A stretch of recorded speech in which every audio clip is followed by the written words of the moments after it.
Olá, boa tarde. Eu sou o Paulo Matos, da empresa Olympia Software, e hoje eu vou falar um pouco sobre controle de versão distribuído usando a ferramenta Mercúrio.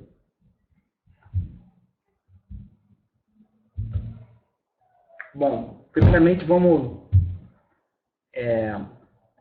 listar os requisitos necessários para você ter um sistema de controle de versão. O que motiva? Qual a motivação por trás de você ter que controlar a versão? O que é necessário? O que é supérfluo? Bom, vamos lá. Primeiro ponto. O trabalho é em equipe. Então, tem mais de uma pessoa trabalhando na mesma base de código. Então, se não tiver nenhum controle explícito, fatalmente alguém vai sobrescrever o código de um colega de forma acidental. Então, o controle de versão adereça essa questão diretamente. Outro ponto muito requisitado nas empresas é ter uma certa auditoria para saber quem, quando e por que cada modificação foi feita no projeto. Essa modificação foi feita em cima de um requisito, esse requisito está documentado, e assim por diante. Qual foi a data que isso aconteceu, tal, quais arquivos que foram alterados. Então, a controle de versão também resolve essa questão. Um outro ponto bem interessante, bem relevante para projetos não triviais é recuperar versões antigas.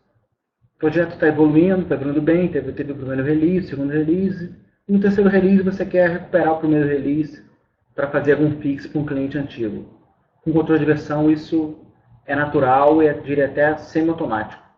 Sem controle de versão você tem que fazer esse controle manualmente.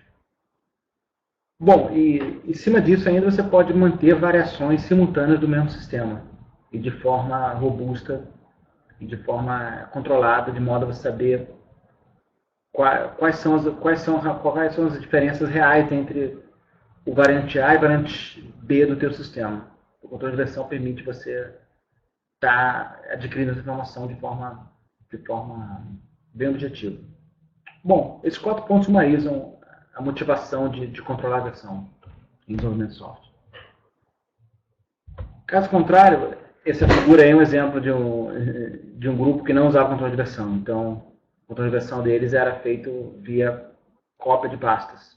Então, você tinha o mesmo projeto. Nesse caso aí tem um projeto Countdown e tem 4 cópias.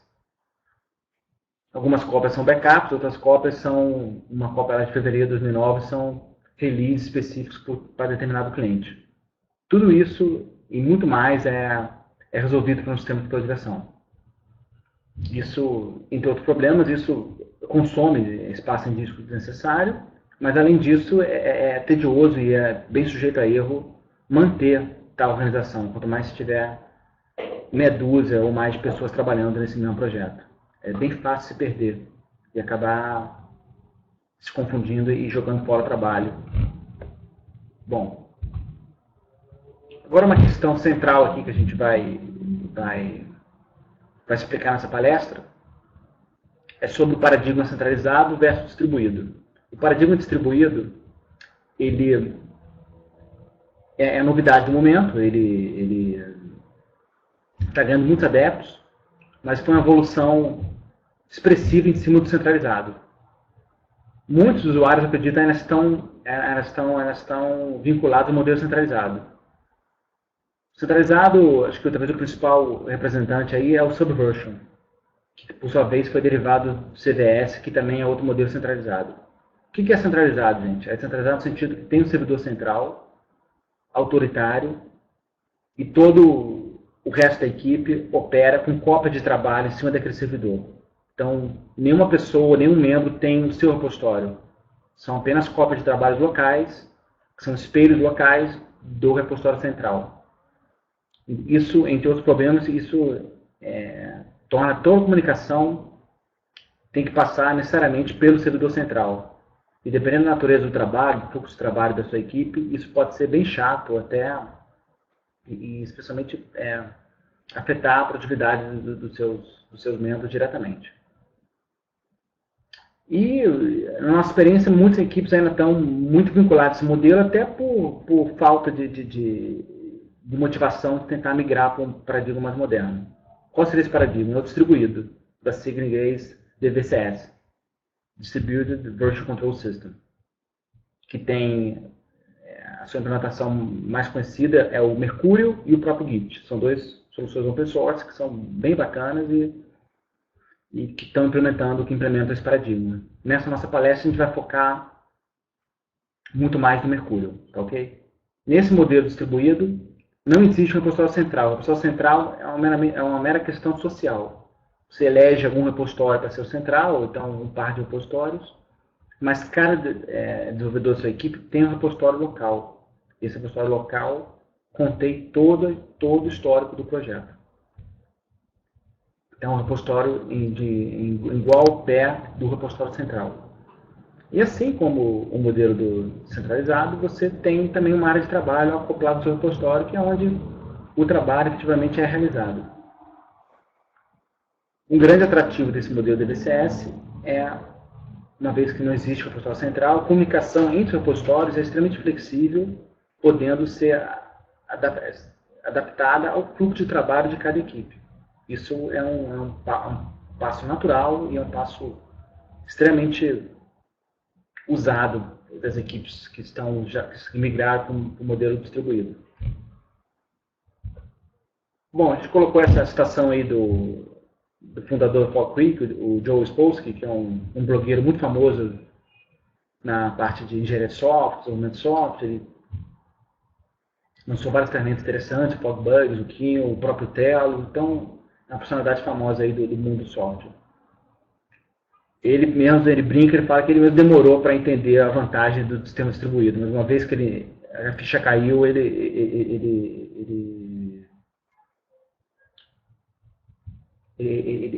enxergou que realmente o avanço, como essa frase diz, o avanço é expressivo, e ele até brincou de que se tivesse que escolher, ele preferia voltar para C++, no sentido de voltar para uma linguagem mais antiga, na posição talvez Java ou C Sharp ou Ruby, do que ter que abrir mão do Mercúrio. Então, só para ter pelo menos uma amostra aí do benefício que usar tais sistemas pode estar trazendo para a sua equipe. Bom, fala um pouco da filosofia do Mercúrio. Boa parte dos programadores que vão usar o Mercúrio vão interagir com a ferramenta através da linha de comando. Então, é bem interessante você ter uma linha de comando que seja estável, ou seja, os comandos não fiquem mudando a cada release, seja elegante, ou seja, com poucos comandos você faz muita coisa, não precisa ficar decorando dúzias e dúzias de comandos. E, em contrapartida, também tenha vários recursos complementares, de modo a atender a necessidade de cada membro da equipe, de cada time. Né? Essa simplicidade que o Mercúrio tanto defende resulta numa documentação bem clara e bem objetiva, então é bem fácil ler a documentação do Mercúrio, é feita realmente para o usuário final, para o programador, para o desenvolvedor que usa o Mercúrio no seu dia a dia e não é um expert em consolidação, muito menos nas entranhas do Mercúrio, então ele é voltado ao usuário final do consolidação. E, por tabela, é bem fácil, usando esse comando que eu botei, hghelp, você encontrar a solução para os seus problemas. Encontrar um comando, por exemplo, que faça o que você imagina. Eles são muito cuidadosos na nomenclatura, então o nome dos comandos já traduz muito bem a semântica da operação e o que cada comando faz na prática. Outro ponto que eu gosto sempre de destacar é que tanto o Mercúrio quanto o Git operam com repositório. E um repositório nada mais que é um conjunto de modificações que foi feito ao longo do tempo. Cada modificação é um commit que é arquivado num repositório. O Mercúrio, por sua vez, trata isso, que é o histórico do projeto, de forma permanente e imutável. Ele não incentiva a edição de histórico. Diferente do Git, que tem já uma filosofia de editar o histórico de modo a contar uma história mais coerente, mais linear. O Mercúrio, é possível fazer isso no Mercúrio, mas é um ramo à parte da ferramenta. E, por default, ele não incentiva tal prática. Isso, de novo, simplifica o dia a dia de desenvolvedores da sua equipe que não são experts com programação, que só querem realmente fazer a sua programação, fazer o trabalho, atender as tarefas e não tem tempo nem expertise para dominar uma ferramenta profundamente. Bom, explicar um conceito bem direto de qualquer sistema de controle de versão, para ficar claro que é um ponto na nossa experiência gera muitas dúvidas. É o conceito de cópia de trabalho. Nessa figura direita aí tem o repositório do Joel, que são, você vê que cada número desse é um commit, então tem de 0 a 5, são 6 commits que ele deu. Tem até um trabalho em paralelo, mas depois eu vou explicar aquilo com mais cuidado. E esse repositório está na máquina do Joel, ele fez um clone local. E por tabela ele está trabalhando em cima da revisão 4, aí, né, da modificação número 4, que é chamada de merge. E essa revisão, por sua vez, está na sua cópia de trabalho.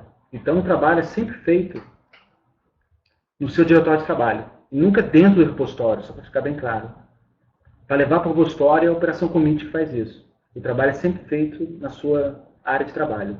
Com isso você consegue ter acesso a todas as ferramentas do seu sistema profissional, seja Mac, Windows, não é nada estranho, são arquivos normais, os arquivos que o repositório extrai do repositório são arquivos normais do sistema de arquivos, não é nada especial, são arquivos .java, .cs, .cpp, tradicionais da programação, não tem nada especial neles. E a cópia de trabalho é sempre baseada em cima de uma revisão do repositório. Nesse exemplo aí, revisão de número 4, mas você pode recuperar qualquer revisão que você quiser. E as modificações novas vão gerar novos commits, que eu vou estar explicando em seguida. Aqui eu vou passar um pouco no que a gente considera os 4 comandos básicos do Mercúrio. Nesse cenário aí, tem o repositório central, que é o repositório como um checkpoint da equipe, né, onde a equipe troca figurinha, troca as modificações. Ali no livro do meio tem um repositório local de cada membro da equipe, Joel, Rose e Bob. E, finalmente, ali embaixo, tem a working copy de cada um. Então, tem que sempre ter em mente esses 3 elementos. Um repositório com cara de central, para onde vai as suas modificações, o seu repositório local e, finalmente, a sua cópia de trabalho local. Vai anotar, como a figura deixa claro, que tanto o repositório local quanto a sua cópia de trabalho são locais e vivem no seu desktop. O repositório central, normalmente ele vive no servidor, vive em alguma máquina acessível pela rede da sua empresa, intranet ou pela própria internet. Bom, como é que se opera, como é que é a comunicação entre o repositório local e a sua cópia de trabalho? Isso é feito através dos comandos commit e update. O comando commit leva modificações que você fez na sua cópia de trabalho para dentro do seu repositório. E tais modificações, seguindo a filosofia original do Mercúrio, são eternas e vão estar sempre versionadas para qualquer outro membro da equipe, ou você mesmo no futuro, recuperar aquelas modificações. E a operação contrária é o update, é recuperar uma versão que já foi versionada, evidentemente, para a sua cópia de trabalho. O update faz isso. Então, essa dobradinha de comandos, commit e update, permite controlar essa comunicação. E, ok, você fez os seus commits e os seus commits já estão no seu repositório local. Como é que é a comunicação entre repositórios? Isso no Mercúrio é feito com comandos hgpull ou hgpush. Como o nome já diz, o hgpush leva as modificações para o repositório central. Ou para outro qualquer repositório. Nesse caso aí, o Joel podia perfeitamente fazer um push para o repositório do Bob e vice-versa. Agora já dá para começar a perceber o grau de flexibilidade que o Mercúrio permite. No modelo tradicional do servidor centralizado, você não tem tal flexibilidade. O seu push e o seu commit são as mesmas operações, é uma operação só sobrecarregada. O commit leva um push sempre no mesmo local. Isso torna o teu dia a dia de trabalho muito maçante, muito sujeito a erro e muito ineficiente na nossa experiência. Bom, e por sua vez, você buscar modificações é o comando inverso que é o comando hgpull. Pull é do inglês puxar, né? E push é empurrar. Então você empurra modificações e puxa modificações. Com isso você consegue se comunicar entre repositórios. Bom, a gente falou agora dos 4 comandos básicos, né? O pull, push, commit e update. Usando aí na linha de comando, dando o HG Enter, vocês vão ter acesso aos demais comandos, que são os comandos que o HG lista como os comandos mais principais, mais básicos do Mercúrio. Tem outros comandos, mas para isso tem que usar HG, que nem escreve ali embaixo, HG-V para listar todos os comandos. Mas essa dúzia de comandos aí é o dia a dia de um desenvolvedor Mercúrio, de um de um cliente do sistema Mercúrio. Então, esses comandos, na nossa experiência, já são mais que suficientes para um trabalho bem eficiente e bem produtivo. Só queria falar um pouco de dois comandos específicos. O hginit e o hgserve. O hginit permite você criar seu repositório localmente. Os repositórios do Mercúrio ou são locais ou são distribuídos, ou são em servidores na rede. Isso pouco importa. Só quero deixar claro como é fácil começar a usar o Mercúrio. Nesse exemplo aí que a gente fez, o nome do projeto é Countdown. Você já tem um projeto em andamento, com os arquivos C#, com os arquivos lá do Visual Studio, XML e tal. Aí um belo dia você resolveu, eu vou versionar isso com Mercúrio e tal, para ver o que eu posso tirar disso. Basta entrar no teu diretório do teu projeto e executar hginit. Isso irá converter aquele teu projeto num repositório Mercúrio, automaticamente. Dali em diante, basta dar hgadd, hgcommit, com isso você vai estar versionando o teu projeto. Mas é muito fácil pegar um projeto em andamento já e aplicar o hginit, conseguir transformar tal projeto num repositório Mercúrio completo, com todos os features, todos os recursos que o Mercúrio tem a oferecer. Bom, uma vez criado o repositório, se você quiser compartilhar seu repositório na rede local, basta usar o comando hgserve. O hgserve permite servir seu repositório para demais membros da equipe. O hgserve ele vai ter como resultado um URL, que é o endereço de rede, o endereço HTTP da rede local para acessar o teu repositório. Então isso você pode passar por Skype, passar pelas mensagens, com isso você consegue passar ter um colega seu pegar modificações ou enviar modificações para você. De forma muito simples e muito direta de você já começar a colaborar na sua equipe usando Mercúrio com uma meia dúzia de pessoas sem ter que investir em nenhuma infraestrutura de rede, em servidores e tal. Você consegue fazer isso sem quase nenhum investimento inicial. Depois a gente vai estar analisando soluções mais profissionais para levar o teu fluxo de trabalho para um nível mais completo. Bom, para quem conhece Subversion, que é o sistema centralizado aí, talvez o mais usado no momento, essa tabelinha que a gente preparou tem uma colinha, sabe, tentando fazer um paralelo entre os comandos do Subversion e o do Mercúrio. E essa também é outra vantagem famosa do Mercúrio. Eles tentaram, dentro do possível, seguir o mesmo nome, a mesma semântica dos comandos que o Subversion já estava usando. Então você vê que o add, o próprio svn add, o lg add, o svn blame, lg blame, assim por exemplo, os comandos com os nomes são realmente iguais. Outros são diferentes porque realmente a semântica mudou, o paradigma mudou da solução, então não tem como manter. Então essa tabela é bom ter sempre em mente, deixar ela acessível, porque para quem está vindo do mundo Subversion, pelo menos permite você ter uma introdução mais suave.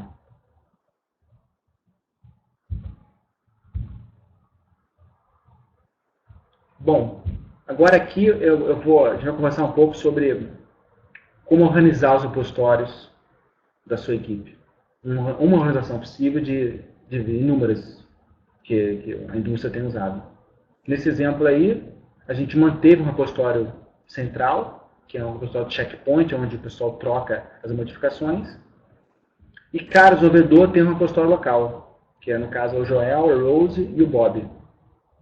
Nesse primeiro passo número 1, todos os repositórios estão vazios.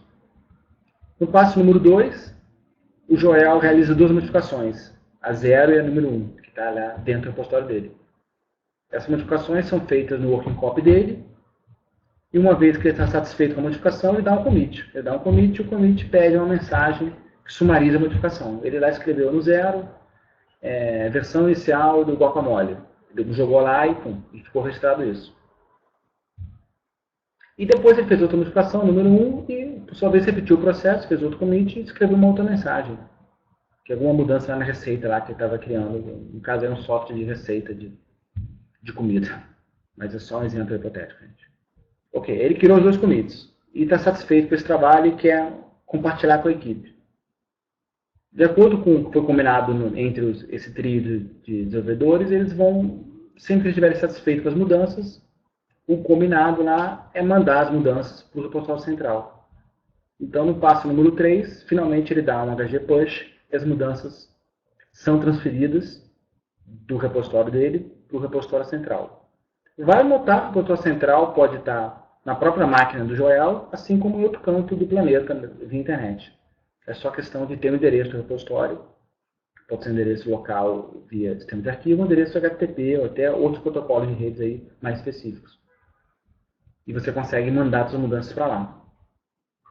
E como as mudanças, por definição, são sempre incrementais, então menos repositório de gigas e gigabytes, apenas as deltas, as modificações serão transmitidas para a rede. Isso permite uma comunicação aí bem eficiente, sem quase nenhuma demora. Até porque tudo é arquivo texto, arquivo de código-fonte, então chance é que é tudo extremamente eficiente.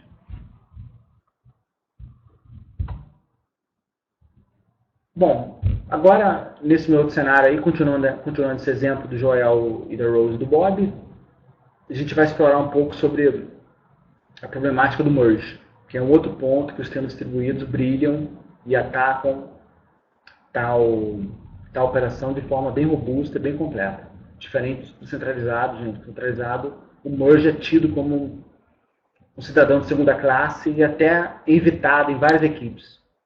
Dado que a tecnologia por trás não é tão robusta, logo chance é que o merge pode ser muito mais difícil que o necessário. E no mundo do Mercúrio, o merge acontece diariamente. O Mercúrio incentiva o trabalho em paralelo e o merge é feito para fundir tal trabalho. A ideia do merge realmente é fundir trabalhos feitos em paralelos. Bom, seguindo o exemplo aí, no passo número 1, os dois repositórios têm a mudança 0, 1. Esses números que eu estou usando, tá, gente, são números locais, tá? Que nem o Mercúrio usa. Então, não confundir. O 0 de um pode não necessariamente é o 0 do outro. Bom, voltando aqui. O repositório do Joel e da Rose, os dois têm as duas primeiras mudanças, 0 e 1 estão iguais. No entanto, em paralelo, como tem que ser, o Joel começou a evoluir a receita de batata, enquanto que a Rose começou a evoluir a receita de molho, gerando dois commits diferentes. É o commit número 2 do Joel com o commit número 2 da Rose.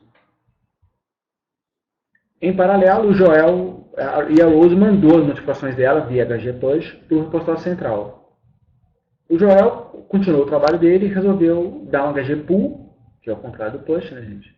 Para trazer as notificações do repositório central para o repositório local dele, criando assim o commit número 3, que é o que a Rose tinha feito em paralelo.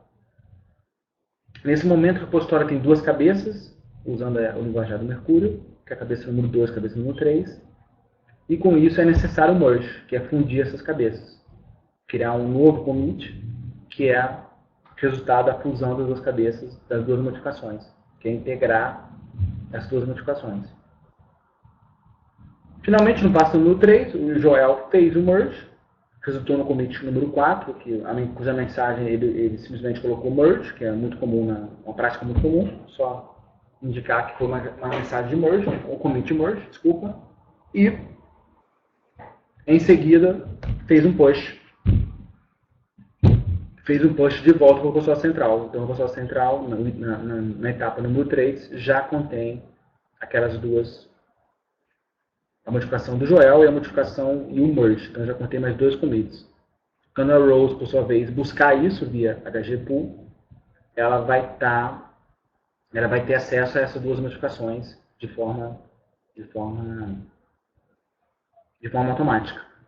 É interessante notar que o Mercúrio, dado a arquitetura interna do Mercúrio, ele guarda realmente esse grafo aí de modificações, de commits. Então, o merge do 3 com 2 resultou no 4. Esse merge vai ser gravado e qualquer membro da sua equipe que quiser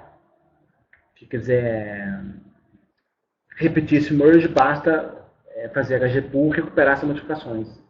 Então, se as demais operações forem feitas com sucesso, quero dizer que esse merge não precisa ser refeito. O merge é feito uma vez só e toda a equipe vai se beneficiar de tal merge.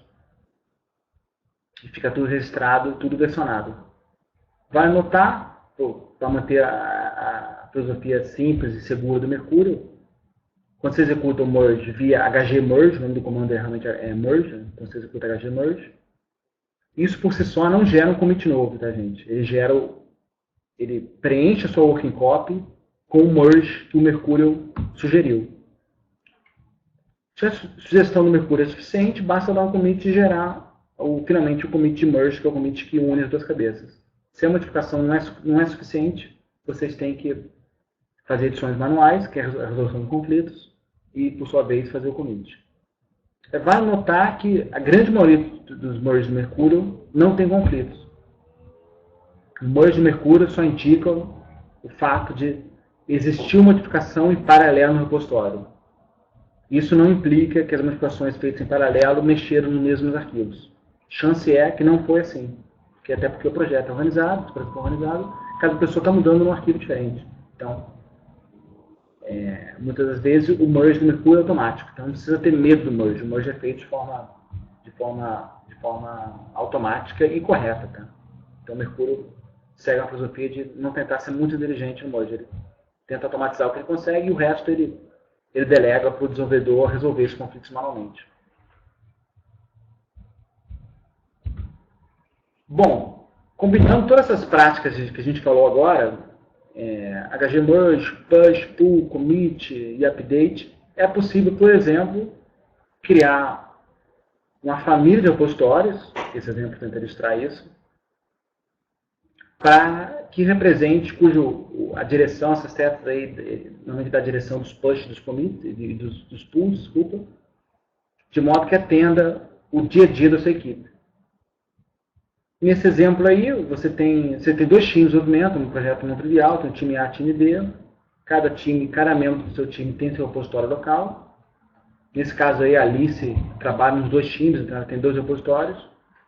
Então, cada time deles deve estar trabalhando num recurso diferente do software, mas cada time consegue manter seu repositório, que por sua vez passa por testes e finalmente são integrados. Então, você permite manter muito trabalho em paralelo e talvez postergar a integração para um momento adequado e não fazer a integração diariamente. Você consegue, dependendo do que você está fazendo, talvez seja cliente, time A trabalha num cliente, time B trabalha no servidor, você queira manter esse paralelismo de forma a um time não quebrar o trabalho do outro e vice-versa. Isso é só um exemplo de uma possível topologia, uma possível organização dos repositórios. Mais uma vez, isso no Mercurial é natural e é corriqueiro, então não é um caso de uso excepcional, é o dia a dia do Mercurial operar e suportar tais cenários de forma assim, bem automática e bem eficiente. Bom, para quem quiser se aprofundar um pouco mais nesses comandos que a gente conversou hoje, eu recomendo o tutorial do próprio Joel Spolsky, que é o hginit. O endereço está aí, basta digitar no seu browser hginit.com. Um tutorial bem completo, bem detalhado de potencial do Mercurial. E, em particular, ele até começa explorando as diferenças cruciais do mundo do Subversion, do mundo centralizado, para o mundo distribuído. E também tem essa outra discussão que a gente linkou aí, que é tentando defender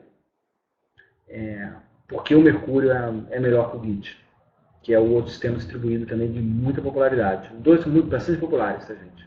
Mas, para ter ideia, o Mercurial é usado no Subversion, é usado no Facebook, usado no Google, usado pelo projeto OpenOps, projeto Firefox, projeto Python, na linguagem Python. O Git também é usado dentro do Google. O Git é usado pelo pessoal do Linux. O Git foi criado para resolver o problema de fluxo de trabalho do pessoal do Linux, então, para atender uma necessidade bem específica. E assim com outros projetos aí de código aberto. Então, ambas as soluções têm representantes aí bem expressivos na indústria. Bom, a gente visitou aí de forma bem rapidinha os elementos básicos de um sistema distribuído, especificamente o sistema Mercurial. No entanto, penso eu que alguns pontos ficaram aí em aberto. Agora eu queria só passar rapidinho para a gente poder fechar essa nossa conversa. Bom, o primeiro ponto é, ok, eu sei criar um repositório, eu sei compartilhar modificações, eu sei recuperar modificações, mas Onde eu hospedo meu repositório? Eu não tenho meu servidor central, minha equipe é pequena, minha equipe é de médio porte, eu não tenho acesso a tal tipo de tecnologia. Em especial, o servidor que eu tenho não é muito seguro, não tem backup, não está acessível pela internet, ou se está, a banda é muito ruim. Então, um ponto que a gente não visitou foi como hospedar o repositório. Em especial, de manter a segurança do repositório, enfim, manter acessível e manter seguro. Bom, o outro ponto aí é, ok, os commits estão sendo realizados, tal, mas o trabalho está andando, as mudanças estão sendo empurradas de um lado para o outro, mas todo projeto não trivial é controlado via um software de gestão de projeto. Então, como é que a gente faz o elo? Ninguém falou como é que faz o link entre essas duas coisas. Porque as atividades que foram delegadas para os nossos atores lá fictícios, Joel, Rose e Bob, elas estão no sistema de gestão de projetos, que por sua vez resultaram em commits, em pushes, nas notificações. Em especial, o gerente do projeto gostaria de ter visibilidade para saber o tamanho da modificação e, eventualmente, até, que é o ponto número 3, revisar o código dos seus desenvolvedores, para ver se as práticas estão sendo seguidas, se o que está sendo pedido está sendo realmente feito, se não tem nenhum problema de comunicação entre as pessoas. Então, esse é o terceiro ponto. Não seria interessante associar isso à revisão de código, em particular, ou como revisar tais commits? Não seria interessante alguém estar olhando isso na equipe de forma periódica? Tal prática é usada de forma extensiva dentro do Google, por exemplo, só para ficar no exemplo, e é uma maneira muito conhecida de detectar bugs de forma prematura no teu desenvolvimento e passar conhecimento, gente, de um membro mais sênior para um membro mais júnior, de forma orgânica, de forma natural, diria até agradável. Então, essas três questões a gente vai tentar, pelo menos, propor uma primeira solução para elas. Bom, solução que a gente gosta, que a gente representa aqui no Brasil, a gente ajuda a suportar aqui no Brasil, é o Kiln. É uma ferramenta integrada ao FogBugs, é uma ferramenta dedicada a controle de versão distribuído. Ela é muito focada no Mercúrio. Bom, as três questões aí eu estou tentando mostrar como ela resolve as questões de forma muito satisfatória. A primeira questão é hospedagem de repositório. Os hospedagens são feitos em servidores da Fog Creek, remotos, acessíveis. A interface de gerente de servidores dos seus repositórios é muito simples, mas é bem poderosa, tudo feito dentro do browser. O elemento de segurança é bem fino e bem robusto, então você pode ajustar a sua segurança de acordo com a necessidade do projeto. Esse é o ponto número 1, né, hospedagem. Né, gente? O ponto número 2 é a integração com o software de gestão de projeto. O software que a gente também recomenda, a gente usa e gosta muito, é o FogBugs. Isso também é distribuidor aqui do Brasil e também suporta a comunidade de usuários de FogBugs e Kiln do Brasil. Então, o FogBugs é uma das soluções que tem uma integração excelente com o Kiln. Então, responde a questão número 2, que era como dar visibilidade, como integrar os commits feitos com o seu software de gestão de projetos. Especificamente, uma tarefa de implementar uma nova rotina gráfica, como o código disso está associado à tarefa em questão. Então, essa integração permite explicitar tal associação e manter isso acessível para a equipe toda. E, finalmente, o item número 3, ele também inclui um sistema completo de revisão de código. Então, é possível, com alguma disciplina, você revisar o código de cada commit que cada um dos seus membros realizou recentemente. Então, você tem uma maneira bem estruturada, bem organizada de revisar o código da sua equipe de forma sistemática. E como último bônus aí, ele também tem uma integração excepcional com a ferramenta Git.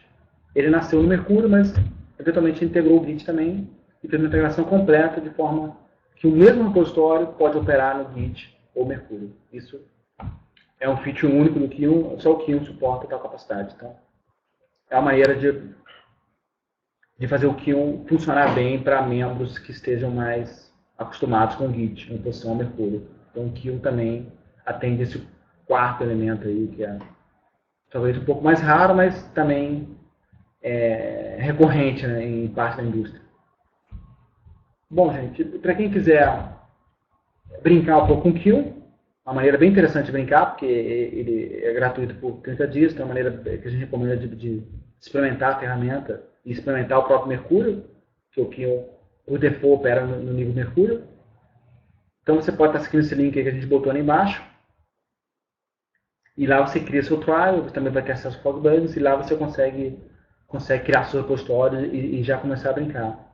Eventualmente, vocês podem assinar o Kion e enfim, vocês têm uma maneira de manter, é um software do modelo SAIS, né? Então tem uma maneira de manter seus repositórios. E delegar um pouco do trabalho de hospedagem, delegar por completo, não diria, o trabalho de manter tais repositórios e tais elementos.